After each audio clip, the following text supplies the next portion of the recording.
Bonjour à tous et bienvenue dans cette vidéo dans laquelle on va parler de l'analyste de données freelance.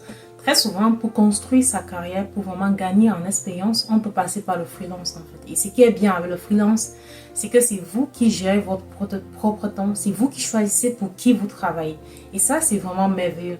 Moi, j'ai été freelanceur pendant 2 ans. Donc, quand j'ai commencé mes études de maîtrise, j'ai commencé à me lancer dans le freelance en tant que data analyst. Et ça m'a permis vraiment de gagner en termes d'expérience parce que j'avais pas vraiment de background qui est relié à l'analyse de données. Et c'est ça qui m'a permis plus tard d'obtenir un poste effectivement de data analyst. Pourquoi je vous parle de freelance dans cette vidéo? Parce que je trouve que c'est vraiment un moyen vraiment wow de découvrir cet univers-là d'analyste de données. Et puis ça va vous permettre de gagner effectivement de l'argent. Parce que quand vous êtes freelance, c'est vous qui allez chercher vos oreilles. Et ce qui est merveilleux, c'est que vous pouvez choisir en fait plusieurs contrats. Donc, vous pouvez travailler pour plusieurs personnes, plusieurs organismes en même temps. C'est vous qui le décidez. C'est vous qui planifiez votre temps, ce qui est bien. Mais quand vous avez un contrat avec une entreprise, quand vous commencez à travailler, par exemple, à temps plein, vous n'avez pas forcément cette flexibilité-là. Vous avez un certain temps que vous deviez consacrer à votre entreprise. Raison pour laquelle je trouve du freelance très bien pour débuter. Avant la fin de la vidéo, je vais vous parler des sites que moi j'ai utilisés spécialement. Il y a certains sites qui peuvent être utilisés partout dans le monde. Il y a certains d'autres qui peuvent être de plus en plus locales parce que comme vous le savez, il peut y avoir une entreprise, que ce soit ici au Canada ou en France ou bien ailleurs. Ils veulent en fait les gens qui vont travailler sur leur projet mais qui sont au Canada, donc les gens qui sont là dans leur pays, pas des gens qui sont ailleurs. Mais il y a d'autres sites aussi qui vous permettent, quel qu'en soit où vous êtes dans le monde, que vous travaillez dans leur projet pour eux et eux, ils vont vous payer pour cela. Ce qui est bien avec le freelance, surtout pour certains sites, c'est qu'il y a des analystes de données aussi qui sont là. Parce que comme vous le savez, très souvent, les gens aussi vont commencer un poste sans avoir toutes les qualifications, toutes les compétences. Et très souvent, quand on va leur donner un rôle, quand on va leur donner en fait des problèmes, souvent ils ne vont pas facilement s'en sortir dedans. Donc il y a d'autres analystes de données qui n'ont pas peut-être certaines compétences, qui vont venir avec leurs problèmes de leur organisation. Ils ont besoin en fait d'aide. Donc c'est un peu de partout. Ce sont des gens qui sont curieux, ce sont aussi des gens qui veulent apprendre.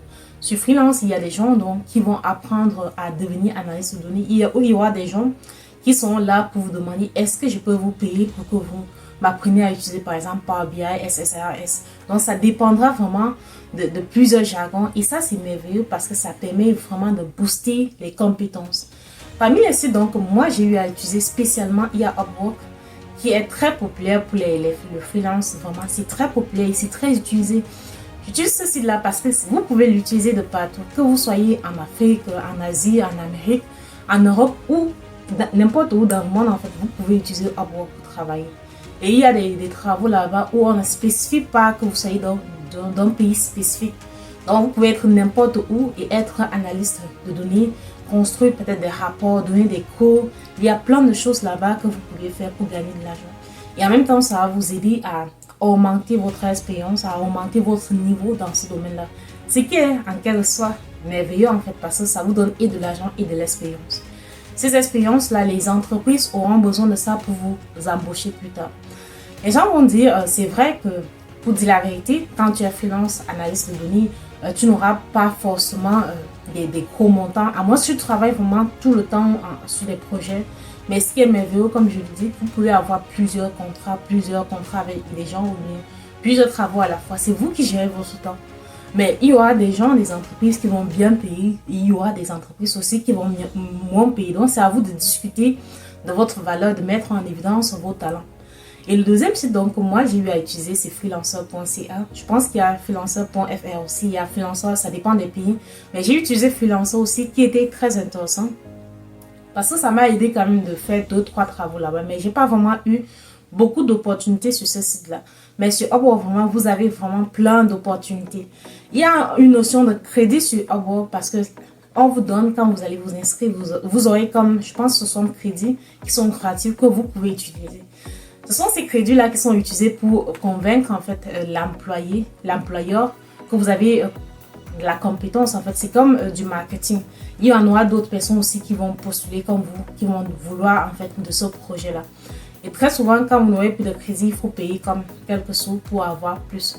Mais sincèrement, c'est quelque chose de merveilleux. Moi, j'ai aimé ça. C'est une belle expérience. Et je pense que vous pouvez commencer par là si vous voulez en fait devenir plus tard analyste de données. et qu'aujourd'hui vous voulez devenir analyste de données freelance. Je pense que c'est un bon moyen de commencer. Donc c'est tout pour la vidéo. Si vous avez d'autres recommandations de sites, si vous connaissez d'autres sites qu'on peut utiliser en fait pour pouvoir vraiment mettre en évidence ses connaissances, ses compétences en ce domaine-là, vous pouvez me dire en commentaire. Et si vous avez des questions ou autre chose, surtout n'hésitez pas à me le dire en commentaire. Et surtout, n'oubliez pas de vous abonner à la chaîne, d'activer la cloche de notification, de liker la vidéo si ça vous a plu, pour qu'on puisse se revoir dans une prochaine vidéo dans laquelle on va parler effectivement des analystes de données. Merci.